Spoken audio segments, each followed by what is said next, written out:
that I told you that at this point, you see, You're at this done. point, I'm done. I want to die. Let me kill myself like this. Let me know that everything is over.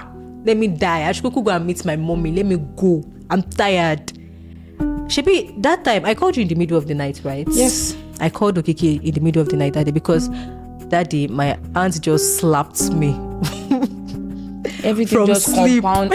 You were even sleeping. I was sleeping and she slapped me. Like she slapped me from my side. I can't. Okay, that exactly. So I could not learn handwork because of our children. I could not do so many. There was one time that I was attending Redeem, our church, and I was a vibrant child at the church. I was a vibrant teenager. So they used to do this competition every year, and they wanted me to write essay, do the essay competition. My auntie was like, Iro, Alero cannot stay back. She has to go home. Who will take care of the children? She has to go home with me to take care of the children. Are you serious? And exactly, I told you that wanted to show grandchildren came to. So I saw her with her mom. I saw the way they had that good rapport, that bond. I saw how her mommy was choosing clothes for her. I saw, and I just stood and I was looking. I was like, I wish I still have a mother.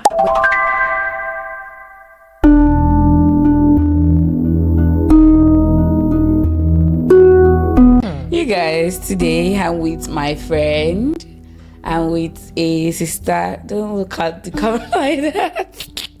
So I'm with a friend, a sister, and today I'm with Alero.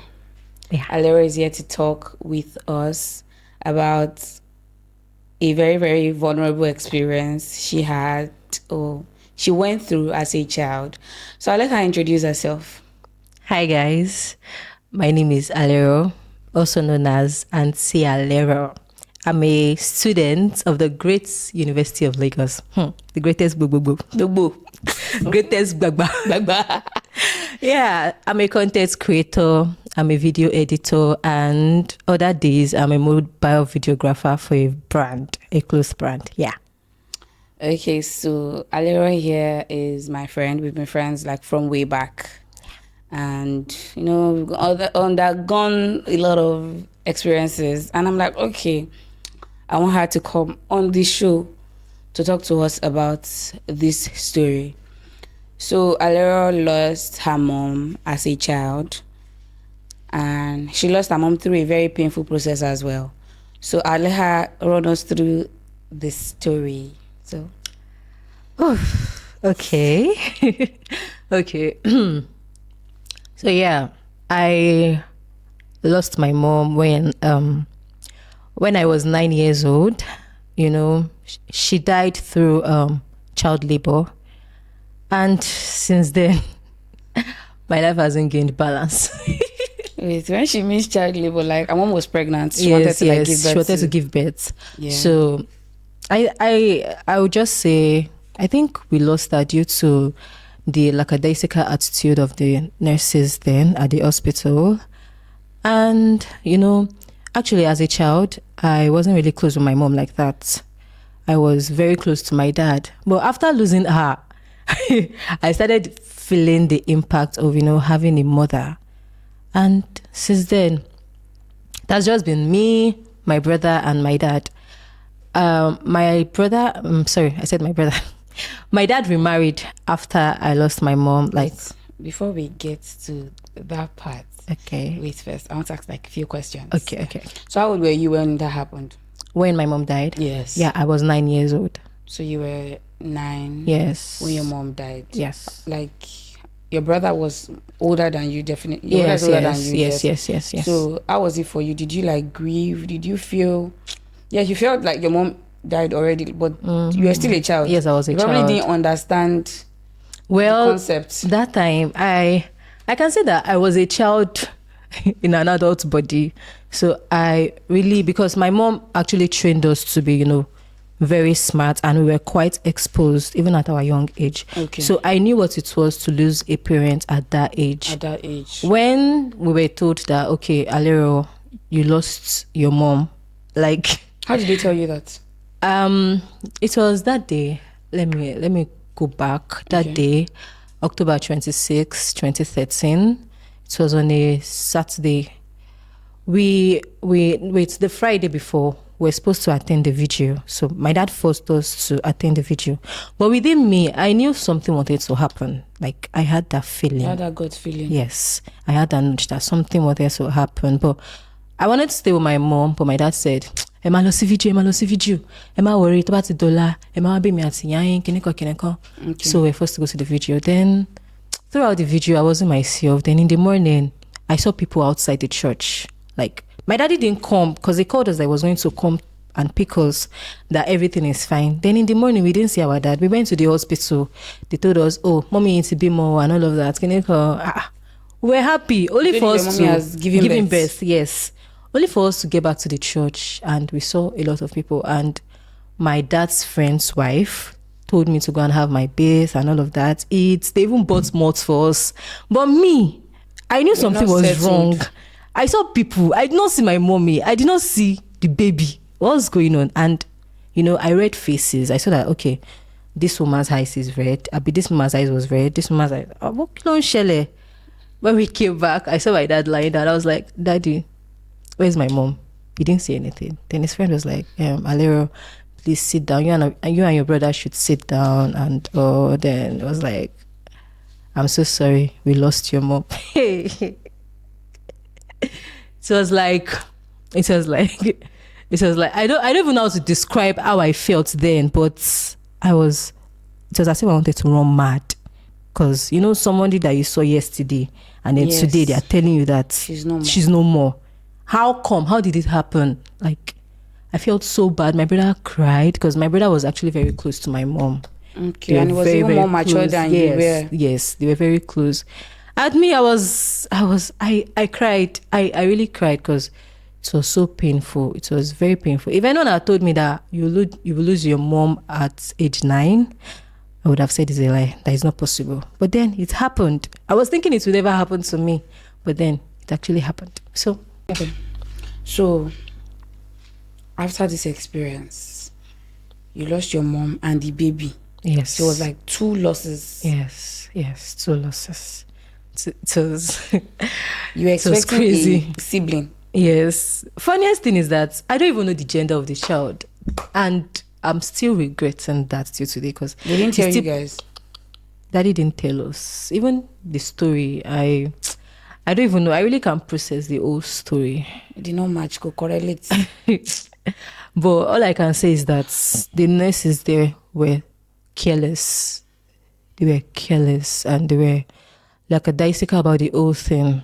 Yeah, because my mom was in labor from 10 p.m. till 5 a.m. in the morning. What the? I don't understand. From the previous day? Yes, from 10 p.m. till 5 a.m. in the morning. Nigerian hospital. Those nurses, a woman was in labor and you guys were sleeping. From 10 p.m.? Yes, they were sleeping. My dad said, he told them, this woman is in labor. You people should attend to her. They said, she has not, that she's not fully dilated. She's not fully dilated. I think at that moment, CS, because she normally. They should have brought another option. Exactly. But you were telling my dad that she's not fully dilated. She's not fully dilated till 5 a.m. in the morning. When my mommy was pregnant, that she wanted to give birth to Amanda, that went to the hospital, we were there from the previous day as well. It's something around 11. Yeah. I remember. It's not time yet. It's first. Can you imagine? First clinic. What did they call it? They don't cherish. I've forgotten the word, but the contraction she's feeling, they are not. It's not time. It's force and everything.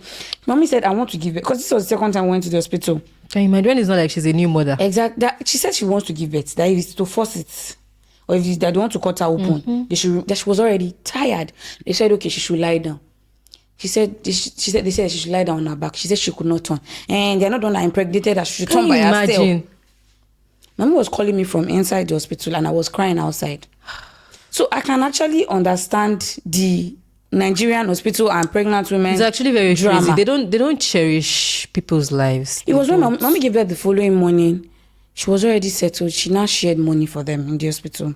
That she's not a child. She's fine and everything. They were now being all chummy. I was now asking myself, my God, that God forbid something bad happened. will you guys be smiling Yes. like this? Then they will tell you, we're so sorry for your loss. God, I beg. It is well. But then you're like over 10 years past this. Yes. So definitely you've seen a lot. You've experienced a lot. There's nothing that can be like your mommy. Yes. Yes. Nothing. Yeah. Some people will treat you so well, but then there's that feeling that this is not my mom. Yes. So who raised you after this whole issue? Because did your dad raise you? For a while, my dad did. My dad and my brother, they were both there for a while. Then my dad had to remarry. So he got married to someone else. At that, when you were still young? Yes, when I was still young. Okay. He got married to someone else, and we were all living together. But along the way, no man now, stepmom wahala. This my treatment started, and it was crazy. Like, it was very crazy. Small age. Yes, it was very crazy. And I'll just sit down in my room and cry, because I'll just be like, can my mommy just appear like this? Let her just appear right now, and let me just oga. Sometimes I'll just be like, mommy, please, I want to sleep now. Let me see you in my dream. Let me just see you. Maybe seeing her will at least cheer me up, cool with everything I was going through at that point, even as a child. Like, I was 10, 11 when my dad remarried, and stepmom. Shegebaza. It is well. Then after that, after my stepmom, she and my dad had issues. So I think because of me, so my daddy had to take me away from the house. I had to go and stay with my auntie at Ibadan. So they moved you from Lagos? Yes, from Lagos to Ibadan because of their frictions, like issues between them. Yes. So you just leave them alone. Yes, and my brother wasn't staying with them. So my brother was working already. Your brother was working? Yes, he was working already. You were like 11 then? Yes. Your brother was not up to 20 yet? Yes. And he was working already. So, you see, there's nothing like having a mother in your life. See, even if your mom is being strict or you feel like, okay, maybe this person's maltreating you, trust me, outside is worse. I know, right? Outside is really, really worse. And there are some people that will even promise you, like that time, treat you like a child. Yes, that time when my mom just died, during the whole mourning process and all of that, there were people that came and were like, if you guys need anything, just call me. Call on me if you need somebody. If you just call me. I'll be there to answer you. Just text us. Just come to our house. We'll give you food. We'll give you clothes. Nobody. See you. We didn't see nada. We didn't see anybody. They were even expecting us not to live fine. That's how crazy it was. So you moved to Ibadan? Yes, I moved to Ibadan. To your aunt? Yes, to my aunt's place. Your aunt, is it from your mom's side or your dad's? My dad's side. So how was it? How long did you stay in Ibadan for? How was it? I stayed in Ibadan for, I think, 3-4 years. Yes, 3-4 years. And staying in Ibadan. You had extra aburos, siblings? Yes, extra babies. Your aunt had children? Yes, she had children. So I had extra babies. I was a big sister. You were last born in your house? God! in Ibadan, I was living like a nanny. Like, this life I've suffered. Oh, shit. You didn't have a life of your own? I didn't have a life of my own. I couldn't live on my own. I was living for someone else. I was doing everything for them. Even that time I was 12 years old, but I was living like I was 20 something. Like, my brain was calculating. So, Mandana, do you cook? Yes, I cook. Ramala for you. Fele, Ibadan also coming back Ramala. So, like, aside from maybe, yes, so you were babysitting? Yes, I was babysitting. My siblings. Cousins? Yes, my cousins, yes. I was babysitting them. I'll wait for them in the morning to go to school. They'll come back. I'll feed them. Do you go to school too? Yes, I was going to school, but the school came with shege. because you have first done nanny work in the morning before you went. Yes. And then when you come back, you still cater to them. Yeah, exactly. And I still had to read for my exams, do my assignments, and all of that. Then I used to enter school bus. So there was this particular day that I was preparing these children for school. And you know, children now, they'll take your time, they'll waste your time. Yes. So I was preparing them for school and I got late. My auntie was telling me that tó bá ti late, tí school bus bá ti já ilé, má ṣe pò padà wálé o, fẹsẹ̀ rìn dé school. That's wait. After you were late because you were taking care of the kids. Yes, because I was taking care of the kids, and she was telling me that if you are late, and the school bus leaves you, just walk. Don't come back home. Just trek to school. Yes, and my school. I don't know. I want to describe the distance of my school. It's like, okay, let's say from Yaba. My school is like from Yaba to down to Pangrove. Yeah, let me describe it that way. Wait. I think I can describe it that way. If we pass Yaba, we'll pass Ujelegba. Yes. From Ujelegba, we'll pass Jibowu. Jibowu will pass Onekman. Fadeyi, Total, Onekman. What's the name? Elediye. Church, then Palm Grove. Yes. And it's not like it's 5 minutes walk. Like with school bag, every this distance, bag. These bus stops you are calling, it's not like, okay, you just jump and enter. Yes, no. Each distance to each bus stop, if you are walking, it is about 15-20 minutes. So that's about over an hour. Yes. I got to school and I was sweating like a scapegoat. Even my vice principal had to ask me. My school bus comes around 7:30. So I got to the bus stop around, I think 8 to 8:08. When I trekked from that bus stop to my school, I got to school around 10. I can remember 10:05 on the dot. That's when I got to school. Wait first. Your school bus comes by 7:30. Yes. Definitely. When do you wake up? I wake up as early as 5. Because you have to cater for these children. Yes. Make sure they are ready before you get ready for yourself. Yes, for myself. Honestly speaking, things like this, if they're actually your own siblings, they are not. It's not bad. Yes, it's not bad. It's expected if they are your siblings. You want to cater for them too. But like the concepts that surrounds without just help makes it sad. It's sad because without help, 3 children. You are not even 18 yet. I was 12 years old. I was 12 years old then. 12, 13 years. Because I graduated when I was 14. So I was 12 years old then. That's how crazy it was. You should add nanny to your bio, your CV. Big sister. Yes, big sister. Big mommy duties. So now, did you leave Ibadan after you graduated? Or? Yeah, after I graduated from secondary school, my daddy said he doesn't want me to ride my bike in Ibadan, yes. So he brought me back to Lagos. He wanted me to come back to Lagos and stay with him fully. But staying with daddy fully, then... He's still with his... No, yeah, they've already divorced. Okay, like all this while you were in Ibadan, they still finally separated, even after you left. Yes, so you were not even the problem. They finally separated because my daddy was tired. Okay, so let's just go back straight into it. Yeah. You came to Lagos for your WAEC. I came to Lagos for my WAEC. My daddy wanted me to stay back, but I couldn't because I can't stay with my dad. My dad cannot train me. I'm a female.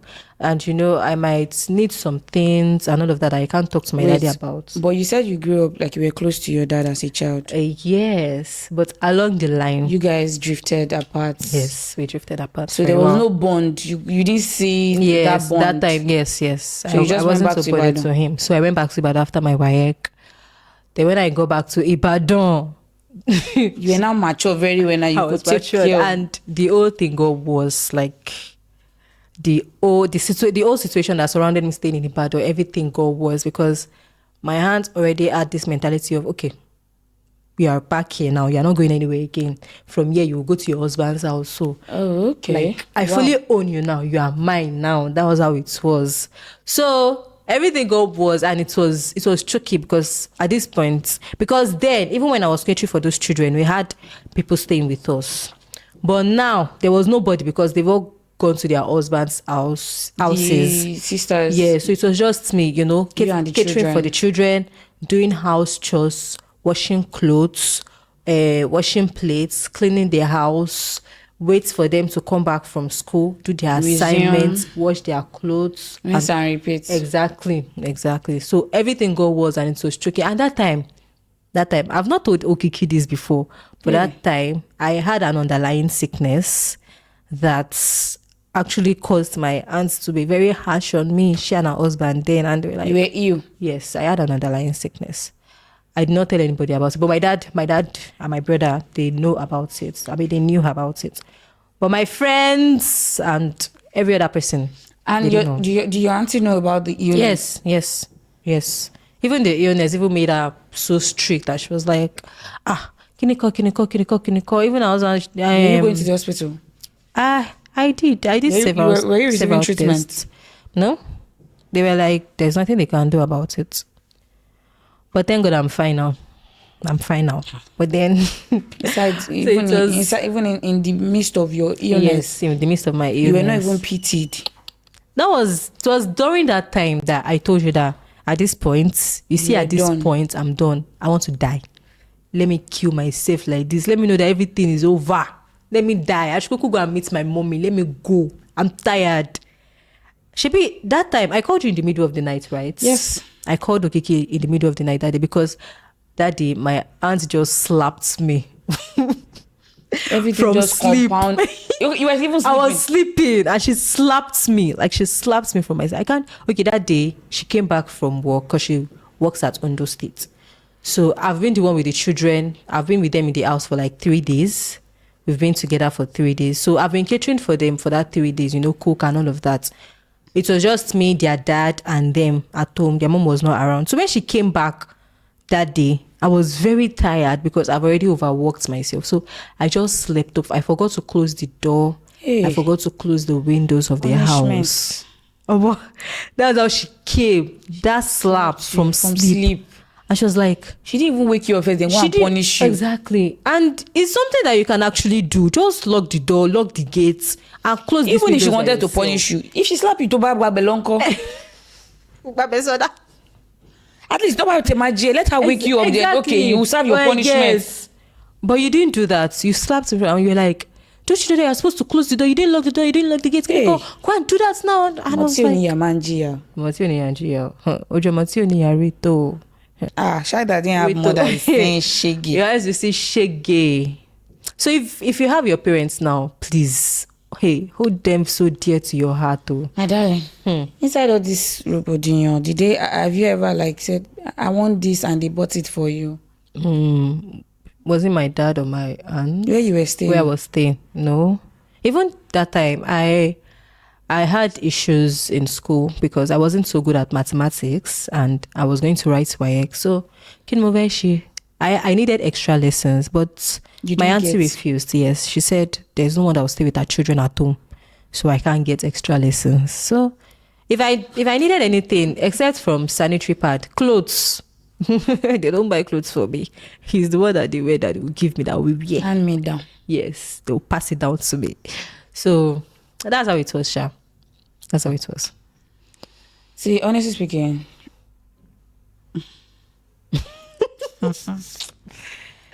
when did you not leave Ibadan? Okay, I left Ibadan. Finally. 2020 December. They expect it. They did not expect it because they never see me. They didn't expect it because while everything was going on, that day that I called you in the midnight, I also called my brother and I explained everything to him. My brother was so mad. He was so mad. He was so angry. And he told my dad about it from there. And my daddy, he doesn't even want to hear because when I was going through everything, I don't used to tell my dad anything because I know my daddy. Go logbo, you need to hear come. And if it's anything concerning his child, he doesn't want to hear anything. So I didn't tell my daddy anything. I was just telling my brother. My brother was like, okay, just endure. But at this point, my brother saw that, you could not take it any longer. Yes, exactly. I could not take it any longer. And he told my daddy. When he told my daddy like this, that one. Fast. I want me there. His brain started calculating 1 or 2. I told my brother October everything that was happening, and you see December my daddy came to pick me up immediately. That time, if my daddy comes to visit me and he gives me pocket money, my aunt will collect it from me. She'll tell me, Kilo need the wofun. she'll collect it from me. She'll say, Amafira, milk farm on Resile. Me. Your money, they used to buy milk for my the cousins, siblings. yes. The milk that I will not drink out of it. Though. I wanted to just even ask that. Do you take cornflakes? Do you take Golden Morn? Once in a while. Not be every time. It's luxury. Exactly, it's luxury. Even bread was luxury then. If there was bread at home.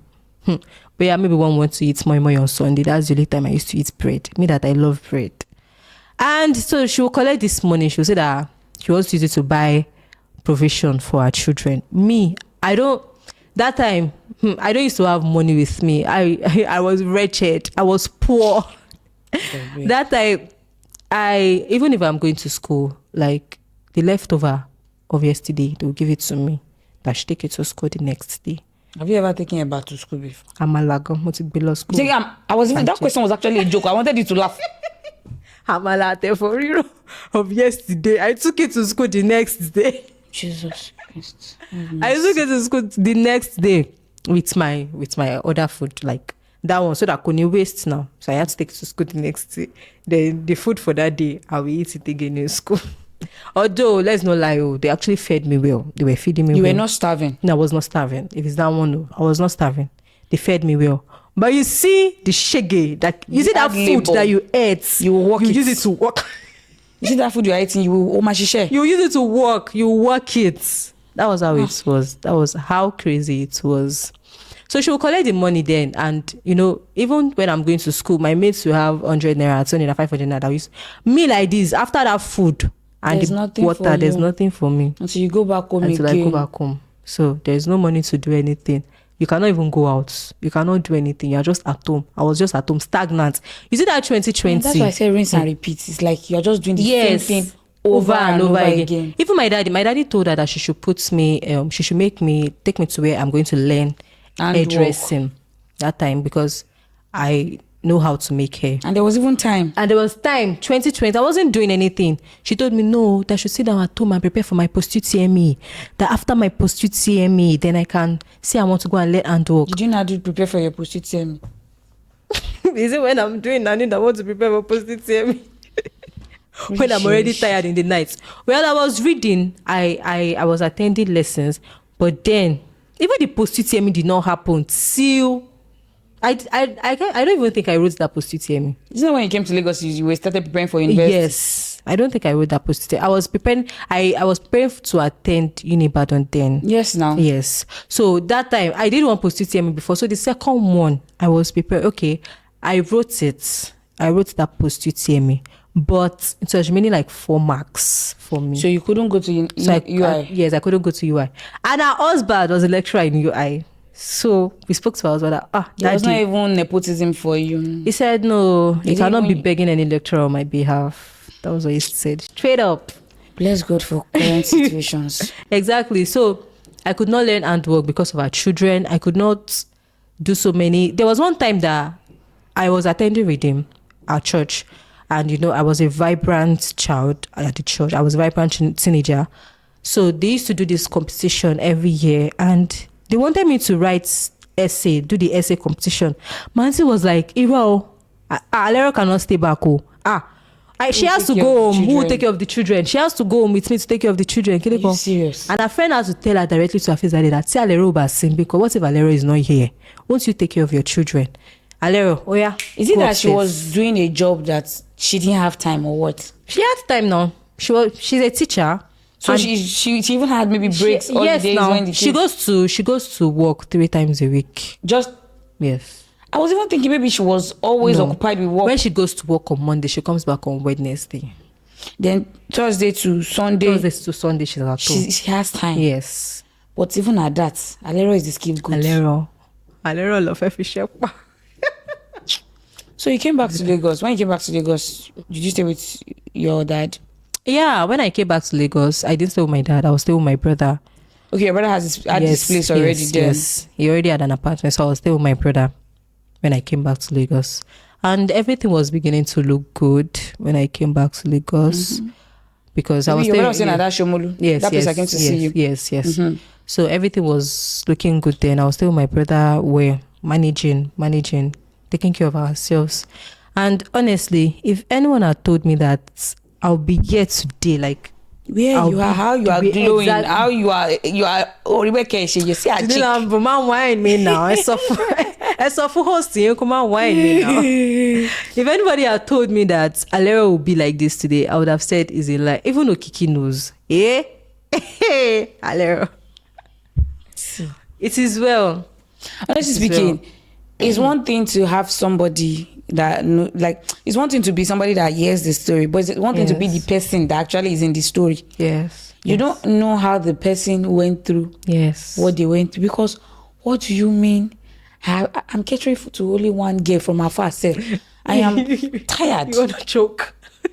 I'm not catering to 2 children or 3, and all of them are girls. Yes, they are all girls. They are all If girls. you do one mistake, they'll say you're not leading them right. Yes, no.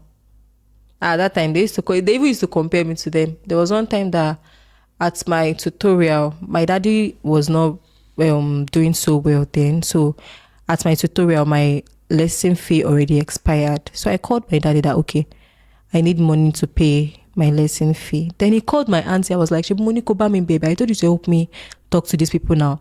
The next thing was a call from my aunt. I was like, oh, she go by, you know, why are you so stupid? This thing that you're doing, even my children cannot do it. This thing that you're doing, my children, they are wiser than you. You don't use your sense. Your children are younger than you, for God's sake. Yes. Why are they putting you guys on the same? You don't use your sense. You are very stupid. What did I tell you to tell them at your lesson? That day I was at the tutorial. Everybody knew that, okay, this is not Alero, because Alero is someone that is very jovial, that is jumpy. Life of the party. I was playing before. I went outside to receive the call, and I came back. Everybody saw me crying. I could not hold back my emotion. I just started crying because I was like, where did I get this? What did I do? Even my teacher had to call me after the class that, Alero, what happened? I said, nothing, sir. He said, what happened? I know this is not you. What happened? When I explained everything to him, Baba was like, this is what you are going through. It is well. Honestly speaking, for somebody that has gone through a lot of that, the fact that you still have your spark, you are still happy, exactly, you are still the life of the party, energy. You still show up. The thing is, you can see that even with the way I've been saying everything, although the emotions is there, but I'm fighting back not to cry, because most of these things I've already tried my best to forget everything.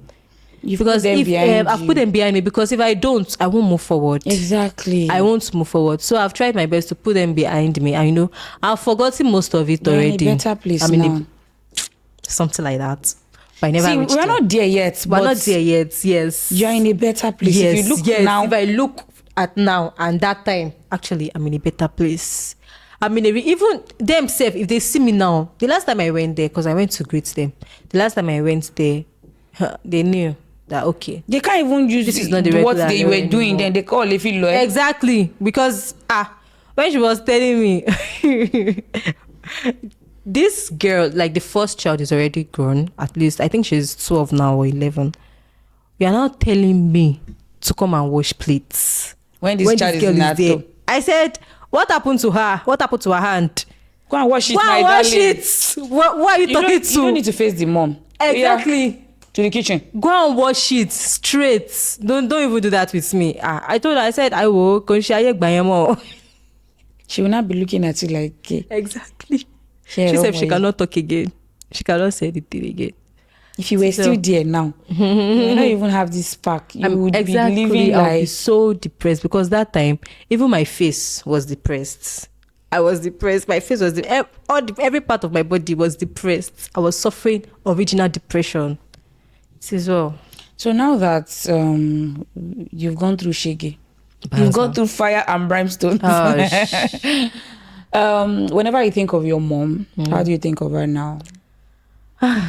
You know that time, whenever you think of her, it's like, "Mom, come and save me. Yes. Please save me." Yes. But now that you are doing well, you are trying your best. You don't need saving like you did then. So when you think of your mom now, how does it look like for you?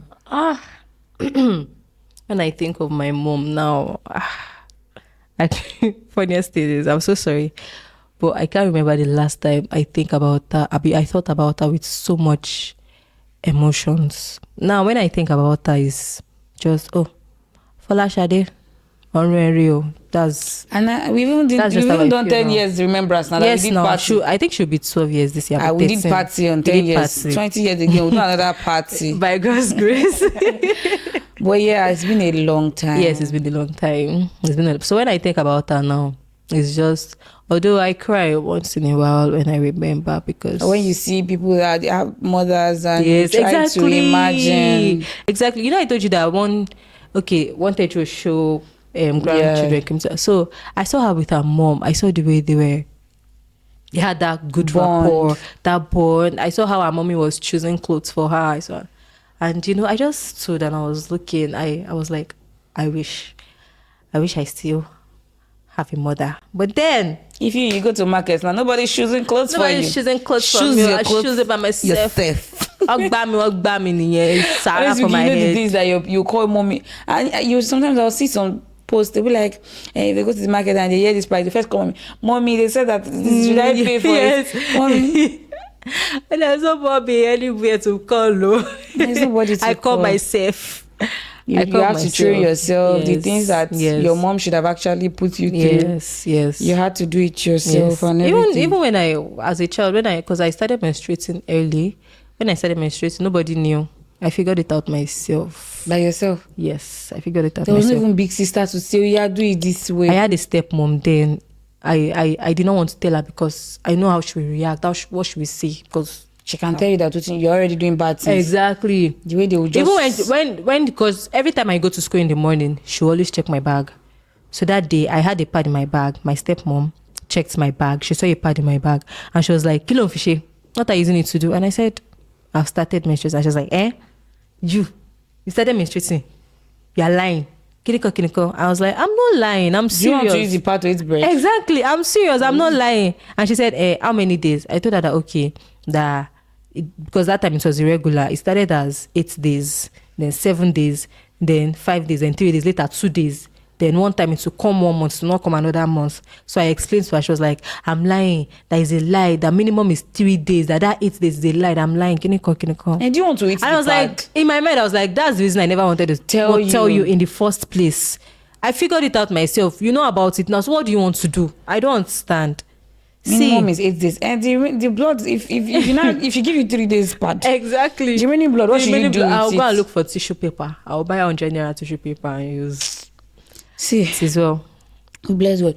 So right now, you're in a better place. And whenever you think about how people that were meant to pamper you, take care of you when your mom died, how they treated you, and they didn't even meet up to expectations. Have you forgiven them, or you put it past you, or you've thought, okay, it's just part of the growth process? Okay, so I think personally, I'm a type of person that finds it hard to forgive people. I find it so difficult to let go and to forgive people. But recently, not even recently, while growing up, I just let it go because I'm like, well, that's people for you. It's part of your story. Yeah, exactly. That's people for you. They will make promises and they will not fulfill it. Most of them, there are some people that after that day that my mom died, that they've seen me, I've not seen them after that day.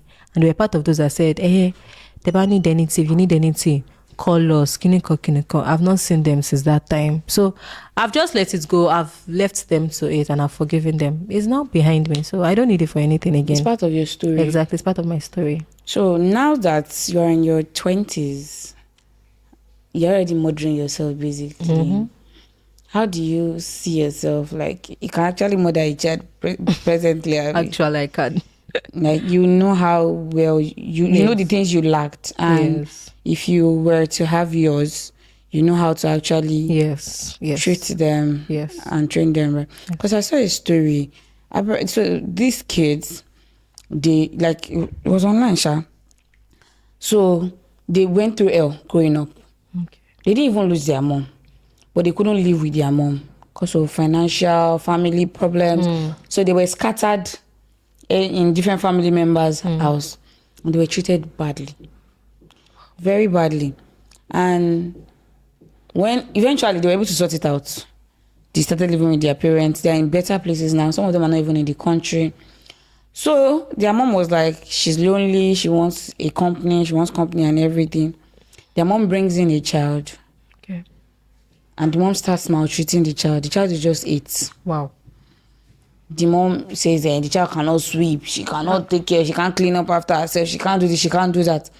The siblings, the children were now telling their mom that, do you remember when we were young and we had to live with people, family members? You understood how it was painful for us. We were not happy. So why do you now want to inflict that same story on someone else's child? Yeah, that's why I asked you that. If you were like to mother somebody now, if you were to be somebody's parents, you already have experience of how it was for you when you were in the dungeon. Yes. The real dungeon. So now it would be a different story taken care of. Because honestly speaking, I can't fathom why you would see somebody that is old enough like your daughter. Because you're just 12. Yes, no. I was 12. I was 12 years old. But anyways, it's part of this story. We bless God that we are in a better place. Because some people don't get to a better place even until they are grown and they don't get their balance. Some people don't. Some people like are in that pit over and over again forever. God, we bless God for life. Exactly. So if you had to look back at your 12-year-old self in that place, what will you tell her now? Like if you now had to look back, what will you tell her now? Okay, well, to look back at my 12 years old self then, I would tell her, just endure, calm down, breathe. It is just a phase. It is like this now because of the situation. Just look at the future ahead of you. It's a phase. It's very bright. So this phase will definitely pass. So just hold it together, hold it up. You can do it. You can fight it. Don't even say that, you are tired. You want to do anything to yourself right now, because that's not the best decision. Yeah. Because you are going to be a very great person and you will not want to kill that because of the current situation. So just hold it together and fight as much as you can. Okay, so this was very vulnerable, insightful, and thank you for sharing this part of you with us. It's my pleasure. So if you watch this point, thank you so much for staying with us, and I really hope you enjoyed this. If you are going through one or two shages, it's a phase. It will pass. It will surely pass. It will definitely pass. It will pass, and I'm rooting for you. We see you, we love you. Yes. And you see, they are not seeing that effort, but we see it. Yes. You're trying your best. You're doing your best. And you're going to actually see the results of all you do. And until the next time we see again, take care of yourself. Bye, guys. Bye.